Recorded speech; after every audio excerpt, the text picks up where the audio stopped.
Podtaf. Podtaf. Podtaf. Bienvenue dans Podtaf, Le podcast qui te fait découvrir des métiers. Waouh! Moi, c'est Laura. Et moi c'est Sarah, On a passé la trentaine, on a testé pas mal de métiers. sans jamais trouver le bon. Aujourd'hui, on sait toujours pas ce qu'on veut faire. Alors on est parti explorer les métiers. Pour comprendre ce qu'ils sont vraiment. Et on vous emmène avec nous. C'est parti, Sarah? C'est parti Laura, t'es prête? Oui. Et justement, on accueille notre nouvelle invitée du jour. Bienvenue Marine Maïwa Merci. sur Podtaf. Marine, peux-tu nous dire quel est ton métier? Oui, je suis comédienne voix off. Alors en quoi consiste ce métier de comédienne voix off? C'est quelqu'un qui va prêter sa voix pour incarner des projets, des marques, des messages dans plein de contextes. Donc ça peut être de la publicité, ça peut être du documentaire, des répondeurs téléphoniques, ça peut être de l'institutionnel. Aujourd'hui, il y a énormément de communication qui se fait via des vidéos. En fait, quand on y réfléchit, il y a vraiment de la voix partout, tout le temps dans notre quotidien, même dans le bus. Voilà, ça consiste en ça essentiellement. Est-ce que tu adaptes ta voix à chaque projet? Oui, complètement. La façon de poser sa voix, plus aiguë, plus grave, très rapide, très dynamique, posée, moins. Enfin, ça, on peut le modifier et donc l'adapter en fonction de ce qu'on va vendre entre guillemets.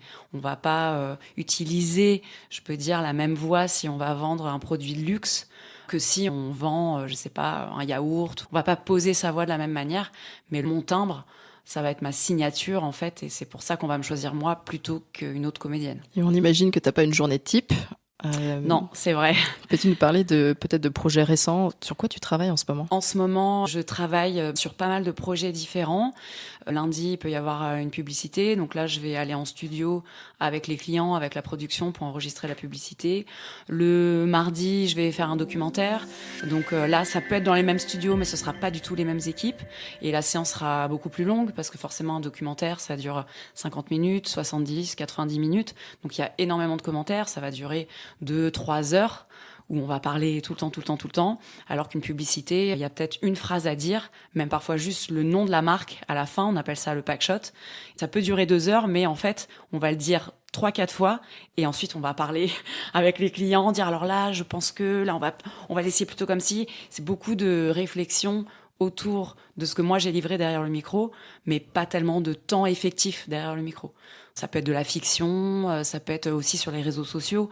Il y a énormément de contenu. Par exemple, je travaille pour une société qui fait en marque blanche des petites publicités pour des livres qui sortent. Donc c'est pour des maisons d'édition. Et donc il y a des petits spots pour vanter un roman, un thriller, une BD pour enfants. Enfin voilà, donc là aussi il faut adapter le ton. Évidemment, je vais pas avoir le même ton si c'est un livre pour adultes ou pour enfants, si c'est une comédie romantique ou une enquête ou un thriller. Voilà, c'est très très varié. Et du coup, les entreprises te contactent, ils te donnent un texte, tu dois l'apprendre, tu dois le modifier, et ensuite tu enregistres. Qu'est-ce que tu dois faire? Alors, c'est très varié aussi parce que je peux être contactée effectivement en direct par des sociétés, mais c'est quand même assez rare. Souvent, il y a pas mal de maillons entre le client et moi. Donc, il peut y avoir soit un studio son ou une agence de pub ou une agence de communication globale. Si c'est de la pub, je vais être mise sur un casting. L'agence va me dire, est-ce que tu es dispo tel jour à telle heure pour tel type de projet, tel budget? Oui, non. Si c'est oui, elle va me proposer en casting, mais avec d'autres voix. Là, le client choisit. Et soit c'est oui, soit c'est non. Donc, le refus fait aussi partie vraiment de mon métier. Je peux recevoir en une journée 3 refus ou 3 oui, t'as été sélectionné. Après, pour d'autres sphères, on peut ne pas être en compétition avec d'autres et juste être sélectionné. Et puis là, on m'envoie un texte ou on me fait venir en studio. En général, on me demande pas trop mon avis sur le texte et vaut mieux pas le donner si on me le demande pas.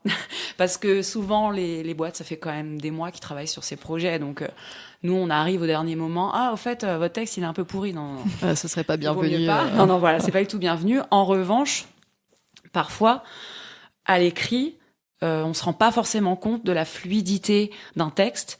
Et nous, c'est aussi notre rôle de dire, peut-être que là, on peut le dire dans ce sens-là, ou alors on modifie pas le sens, bien sûr, mais parce que ce sera plus fluide à l'oral, plus intelligible à l'écoute. Dans le documentaire, ça arrive très souvent. Quand on bute sur une phrase, souvent, c'est qu'elle est peut-être pas très bien construite. Donc, on cherche ensemble. Et le rôle de la voix aussi du comédien, c'est d'être force de proposition et de dire, bah tiens, attends, on peut peut-être le dire dans ce sens-là, ou utiliser un autre mot qui va dire la même chose, mais ce sera plus fluide. Après, je passe au micro. Et ça peut être un one-shot. Bien joué. Ouais, parce que c'est très bien écrit. On sait exactement où ils veulent en venir et ce qu'ils veulent entendre. On en fait toujours 2 ou 3 par sécurité. Et puis, même si on se dit, ouais, la première prise, canon, c'est génial. Bon, on en fait 2, 3, histoire de justifier le fait qu'on soit tous là pendant 1 heure et tout. Après, ça peut aussi arriver que ce soit plus difficile. Pour plein de raisons, parce que les clients savent pas exactement ce qu'ils veulent, parce que toutes les propositions sont super, donc il faut choisir. Plus on a de choix, plus c'est difficile de choisir aussi. Là, c'est aussi mon rôle de pas faire 150 prises, parce que je sais que ça leur rend pas service, notamment pour des packshots de marque. Donc, quand on va juste dire le nom de la marque, si on en propose 15 et que les 15 sont bons, bah, waouh, comment on choisit, quoi. Et t'as le visuel quand tu fais la voix, ça, c'est important pour toi de, je sais pas moi, tu vois le pot de yaourt qui vole dans les airs. Alors ça c'est pareil, ça dépend. Parfois on a le visuel qui est définitif, parfois on l'a pas du tout, parfois on est même à blanc, il y a même pas la musique. Parfois ils ont besoin de construire le spot autour de la voix. Si c'est par exemple du motion design, ils vont tout construire autour du rythme de la voix, etc. Donc ça c'est challengeant aussi parce qu'en fait on n'a rien. Tu as évoqué le fait qu'on a la voix qu'on a. Tu as dit aussi que tu pouvais adapter ta voix à des projets. Donc, est-ce que tu travailles ta voix ? Est-ce que tu en prends soin ? C'est ton outil de travail ?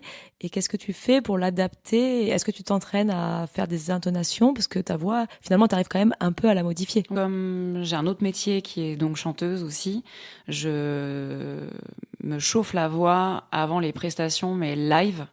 En fonction de la nuit que j'ai passée, de la journée que j'ai eue la veille. Si j'ai une séance à 10h du mat, forcément, je vais me chauffer un petit peu la voix, même si c'est pour parler. La voix, c'est un muscle. Je vais faire des exercices vocaux pour me chauffer la voix. Je vais m'hydrater. Je vais me mettre en condition. Même aussi travailler autour de mon souffle. Et puis, petit à petit, ma voix, elle va être là. Le pire, en réalité, c'est pas tellement la voix, parce que comme je vous disais, c'est un muscle et ça se chauffe. C'est quand on est malade et qu'on parle du nez. Ça, moi, c'est ma hantise. L'hiver, quand on parle du nez, on peut rien faire. Ça s'entend. Demain, vas-y, je vais faire une publicité de yaourt. Ouais. Je me chauffe et j'y vais, quoi. Exactement. Si la syntaxe est bonne, tu peux. Oui. C'est ça que je trouve génial dans ce milieu, c'est que on s'en fout de ton parcours. On va pas regarder si t'as fait 5 ans de conservatoire ou quoi. Ce qui compte, c'est ta voix. Et même ton physique, on s'en tape, en fait. Genre, Complètement. C'est ce que tu transmets, c'est ce que tu arrives à amener comme modulation et à passer comme émotion juste avec ta voix. Tu es peut-être justement l'invité le plus célèbre qu'on a enregistré. Tout le monde te connaît par ta voix et jamais personne t'a vu. Ouais, tout le monde, je sais t'imagines pas, mais... t'es anonyme un peu par la force des choses. Exactement. Et c'est vrai que moi, j'aime bien cet aspect-là. En tant que chanteuse, on me voit sur scène. J'ai un parcours qui fait que j'ai été exposée un peu à un moment. Et j'ai pas trop aimé ce truc-là, en fait, parce que encore plus quand on est une femme, on va beaucoup regarder la tête que t'as, t'es maquillée, t'es pas maquillée, quel sac à main t'as, quelle basket t'as. Et ça me gonfle, en fait. Et donc, c'est vrai que d'avoir choisi un métier de l'ombre, mais quand même en utilisant ma voix, parce que je sais faire que ça m'apporte beaucoup de sérénité et de liberté, en fait. Parce que j'ai pas cette contrainte physique. Et puis, je peux arriver en séance, tant que ma voix est là, on s'en fout complètement de la gueule que j'ai, en fait. Et ça, même avec l'âge, avec les mauvaises nuits, avec les enfants et tout, tant que la prestation, elle est là, tant que la voix, elle est là, les c'est physiques, une on s'en liberté fout. de dingue. Ouais. Et même pour la santé mentale, je trouve que c'est un paramètre c'est vrai que dans intéressant. le milieu de la musique, moi, en tant que chanteuse, j'ai été quand même vraiment confrontée à des problèmes d'ego. Avec l'âge, moi, j'ai 43 ans, j'ai plus envie de vivre ça, en fait. J'ai envie que ce soit des bons moments, j'ai envie de kiffer avec les gens avec qui je travaille et d'être jugée parce que j'ai 3 kilos de trop, parce qu'en fait j'ai accouché, machin. Enfin, c'est déjà tellement compliqué la vie en général. Si en plus dans son métier. Enfin, moi, c'est un métier passion, c'est un métier ressource. Quand je vais bosser, je suis contente d'aller bosser.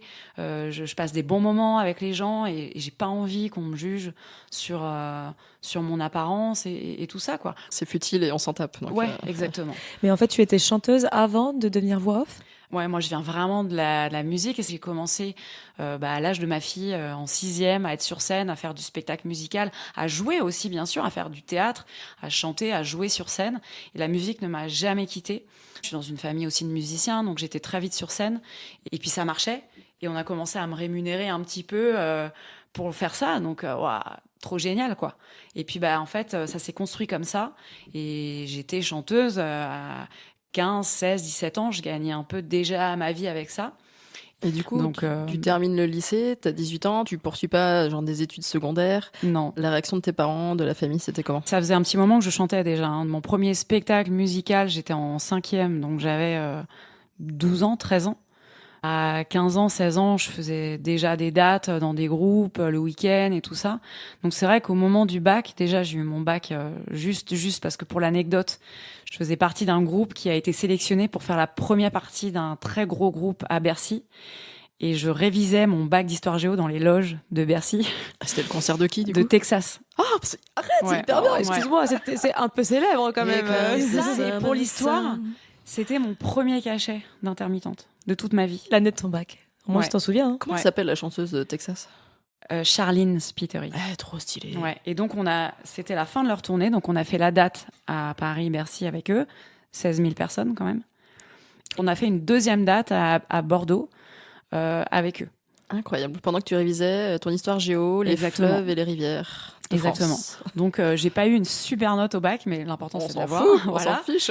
Mais donc, c'est vrai qu'après, à mes 18 ans, j'ai travaillé tout de suite, des petits boulots, quoi, et tout en commençant à faire des castings pour des comédies musicales. Puis, j'ai rencontré quelqu'un, c'était en 2008, qui m'a proposé de chanter pour un spot télé, pour une voiture, la Honda Jazz. Le spot, il était diffusé dans toute l'Europe et c'était un spot incroyable parce qu'il n'y avait pas de voix off. Et c'était juste ma voix chantée, sans musique et juste des claps comme ça. Et juste ma voix. Ouais, vas-y, tu peux nous la refaire du coup? Tu t'en souviens ça donnait quoi? Alors, ça s'appelait I Can et c'est First time we met sounds like I can and second time was just the same. Voilà, truc comme ça. Et Tu m'as pendant fait vibrer. C'est beau de voir ça en live devant nous. 30 secondes, c'était ça. Que Donc, t'avais il y avait- composé ou qu'on avait composé Non, pour en toi? fait, avec l'agence, je sais même plus comment il m'a connue. C'était il y a longtemps. C'était il y a longtemps. Mais voilà. Et donc, je me suis dit, waouh, j'adore faire ça. T'es en studio, en plus, il y a un musicien, il y a l'équipe, puis on réfléchit, on cherche, on fait des chœurs, on se dit, ah non, là, peut-être plutôt cette note-là et tout. Mais t'as pas la pression du live où c'est one shot. Et là, on a passé peut-être 2-3 jours en studio à chercher. Et ça c'est génial. Ça a été un gros succès. Que tu te rappelles avoir vu le spot à la télé la première fois? Carrément. C'était incroyable. Mais même encore aujourd'hui, quand je vois un de mes spots qui passe, alors que j'en ai des dizaines et des dizaines, mais ça fait toujours quelque chose. Et peux-tu nous parler de projets assez connus sur lesquels tu as travaillé? Peut-être Ouais. qu'on pourrait reconnaître ta voix. Bien sûr. Qu'as-tu fait? Alors le projet que je cite le plus parce que c'est celui que mon conjoint adore parce qu'on s'est rencontrés quand je faisais ce projet. Donc la voix chantée d'Hollywood Chewing Gum. C'était fraîcheur de vivre Hollywood Chewing Gum. Et puis après, en voix parlée, j'ai fait un très beau spot pour Porsche. J'étais la voix de Monsieur Bricolage pendant 6-7 ans. Donc je faisais le packshot, la voix off. Là, c'est vraiment... Tu faisais quoi? Tu disais quoi? En fait, certaines pubs, t'as une petite comédie. Dis donc, Jean-Marc, tu m'as... Ah, bah oui, dis donc, tu sais que moi, pour 9,90 €, et puis moi, et oui, avec 5,90 €, pensez à truc et votre bricolage. Monsieur Bricolage, truc. Tu vois. D'accord. Je vois très bien. J'ai travaillé pour Honda, j'ai fait la marque chinoise BYD pendant 2 ans. J'étais la voix d'une émission de télé pendant 6 ans, d'une télé-réalité. Arrête, laquelle? Ouais, C'était quoi? Les Princes de l'amour. Ils sont 6 princes aux multiples conquêtes. Tu vois, le soleil se lève à Ibiza. Waouh. Donc, j'ai fait 6 saisons, 80 épisodes pour chaque saison. L'émission a eu beaucoup de succès parce que c'était vraiment une des premières émissions de dating. En documentaire, j'ai fait un magnifique documentaire l'année dernière que j'adore, coproduit par France Télévisions, sur la grotte Chauvet. Au cœur de l'Ardèche se trouve l'une des plus bêtes... je vais pas réussir à le dire. C'est le réalisateur qui m'a contacté. Je le connaissais pas, mais il avait entendu justement ma voix sur le spot Porsche, qui était un spot très en douceur, le sport, très comme ça, tu vois, parler. Suspendu. Voilà, exactement. Et lui, c'est pas trop commun dans le documentaire de faire des voix comme ça, parce que 1h30 de ça, tu t'endors un peu, quoi. Mais il avait vraiment ce brief, il avait en tête un peu Charlotte Gainsbourg, tu vois, lui, c'était son truc. Parce que la grotte Chauvet, c'est de la spéléo, hein, personne n'a accès. T'as pas le droit de rentrer, en fait, dans la grotte Chauvet. Mais lui a pu rentrer avec l'équipe dans la grotte à 1 milliard de conditions, etc. Ils ont créé de la technique, des micros, des caméras spéciales pour le doc. Et donc, les images, déjà, sont incroyables. La musique est magnifique. La musique, ça joue beaucoup dans ces contenus-là. Hein. Répondeur téléphonique, j'en ai pas fait beaucoup, mais un petit peu, ça, c'est marrant à faire. Bienvenue chez Immobilière 3F. Nos bureaux sont actuellement fermés. Merci de rappeler ultérieurement. Ah, c'est Tu trop vois. bien. Et là, du coup, sur une séance, tu vas faire tous les messages. On Appuyez est sur ouvert, un. on est fermé, tapez 1, on est ouvert de 15h à 17h, vous avez un problème technique, appuyez sur 1, vous avez un machin, appuyez sur 2, et c'est une séance, et après, eux, ils Est-ce ont... que toi, tu rentres le soir chez toi, la nuit, ton mari t'entend taper 2? Alors, sur des projets où c'est une séance comme ça, pas forcément. En revanche, c'est vrai que quand c'est des séances chantées, et que je vais chanter un petit jingle, mais j'ai fait un spot pour les fruits de mer. C'est 20 secondes, donc la voix chantée, tu chantes une phrase, et puis comme c'est chanté, on va le redire plein de fois. Crevettes, moules. Nanana. Franchement, on n'est pas loin de ça. Pareil, je pourrais vous l'envoyer. Et là, c'est sûr que quand je repars sur mon scooter, le truc, j'ai dans la tête. Ou pareil, j'ai fait... Alors ça, c'est un peu drôle, parce que j'ai fait un spot pour Sector Alarme il y a 2-3 ans, et on doublait en chantant les comédiens à l'image. Donc là, c'était marrant parce qu'il fallait enregistrer avant. Et j'imagine que sur la pub physique, ils avaient notre enregistrement chanté pour que les comédiens respectent. Et c'était « Vous êtes mal tombé, on est protégé, et aux voleurs, on dit ciao, ciao, ciao. » Voilà, donc ça, clairement, tu repars de la séance, tu l'as dans la tête pendant 3 jours. Merci de ne l'avoir part mis dans la tête jamais. aujourd'hui, d'ailleurs. Avec plaisir. Et ça, mes filles me le chantent à longueur de journée. Elles adorent. C'est la Maman, tu peux berceuse nous d'histoire. remontrer la pub Secteur Alarme? Ah oui, on dit ciao, ciao, ciao, Secteur Alarme. Agis aussitôt. Est-ce que tu regrettes un projet? Un truc que j'ai fait il y a très longtemps, sur le coup, c'était peut-être un peu dur parce que c'était un petit peu politique. Mais en réalité, c'était quand même une blague un peu second degré. Donc ça a été, mais c'était au moment des élections présidentielles. C'était une agence de pub qui voulait faire un peu un buzz et qui avait fait croire que une jeune chanteuse était fan de Jean-Luc Mélenchon. Et donc, ils avaient fait un clip avec une mannequin qui faisait semblant de chanter. Et c'était moi qui chantais. Et ça a pris des proportions. Donc, c'était genre prends le pouvoir sur moi, Jean-Luc. Donc, je vous invite à réécouter. La chanson est géniale. Moi, je l'adore. Donc, ils avaient fait un clip. On voyait C'est second degré. C'est hyper second degré, mais en fait, à l'époque, ça avait l'était fait un pas. peu polémique. C'était pas très clair. Donc, il y a évidemment l'opposition qui avait dit que c'était du temps de parole de Jean-Luc Mélenchon quand on parlait de ce spot. En effet, on dit son prénom et Il y son nom de famille. il y a eu plus d'1 million de vues. Hein. C'était un truc énorme. Et donc, nous, avec l'agence, on était là. Waouh. Et puis même, il y avait un peu des détracteurs qui commençaient à chercher sur la mannequin. Parce qu'elle était... Et en fait, au bout d'une dizaine de jours, on a fait un reveal parce que ça allait trop loin. Et on a dû dire, non, mais c'était une parodie, c'était une blague. C'est elle qui chante. C'est, voilà. Donc ça... Je me suis jamais dit, je regrette, je suis blacklistée. Pas du tout. En plus, musicalement, elle est géniale. Moi, j'adore la mélodie, j'adore la chanson. Je trouve que c'est super bien. Les chœurs sont super. Enfin, vocalement, pour moi, c'était super intéressant et tout. Mais voilà, dans un contexte un peu tendu, quoi. Un peu de lourdeur.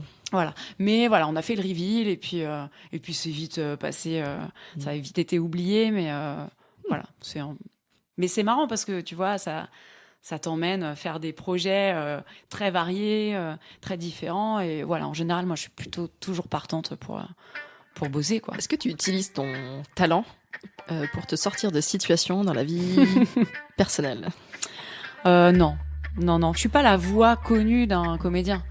Je serais la voix de Julia Roberts, hyper familière, quoi. La voix de Tom Hanks, qui fait aussi des Disney, le génie dans Aladdin. Enfin, c'est des voix qui ont vraiment bercé notre enfance. Et c'est pour ça c'est un vrai sujet aujourd'hui, l'IA, parce que est-ce que nos enfants, ils vont être attachés à des voix robots comme ça Est-ce que franchement, on va avoir ce sentiment-là, cette sensation-là, avec des voix qui sont pas réelles? Toutes identiques en plus. Et c'est tellement génial quand il y a des interviews de ces personnes-là. J'imagine que vous avez vu Emmanuel Curtil au César, qui est la voix de Jim Carrey, et qui est la voix de Chandler, et de le voir physiquement, on est là, waouh.